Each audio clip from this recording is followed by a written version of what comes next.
আমাকে সবকিছু ছেড়ে কবরে চলে যেতে হবে। ইন্না লিল্লাহি ওয়া ইন্না ইলাইহি রাজিউনের আওয়াজ চতুর্দিক থেকে শোনা যাবে। কুল্লু নাফসিন যায়িকাতুল মউত। যখন আমাকে আস্বাদন করতে হবে আর নামাজ পড়ার টাইম পাবো না, চিৎকার করে চাইলো একটা সিজদা দেওয়ার টাইম পাবো না। কি আফসোস, কি আফসোস, কি আফসোস আমাদের জন্য যারা আজকে কবরে শুয়ে আছে। তারা রবের কাছে ফরিয়াদ করছে, মাওলা একটা সুযোগ দাও, দুনিয়াতে গিয়ে একটা নামাজ পড়ে আসি, একটা সিজদা দিয়ে আসি।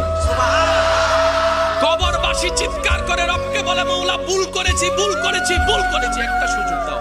আবার দুনিয়ায় যাব মাওলা, হাজার ব্যবসা থাকুক আমি নামাজ ছাড়বো না, হাজার চাকরি থাকুক আমি নামাজ ছাড়বো না। মাওলা একটা সুযোগ দাও, একটা সুযোগ দাও, একটা সুযোগ দাও। মাটির নিচে যারা আছে তারা বলছে, আর মাটির উপর যারা আছে তারা বলছে, ভাই নামাজ তো পড়তে আয়। একজনে বলে যে কিভাবে আসবো, আমার প্যান্ট তো ঠিক নাই, আমার প্যান্টও ঠিক নাই, আমার শরীর তো পাক নাই, আমার কাপড় তো পাক নাই। আরেকজনে বলে আমি যদি নামাজে যাই দোকানটা এখন বন্ধ করে লসের টাকা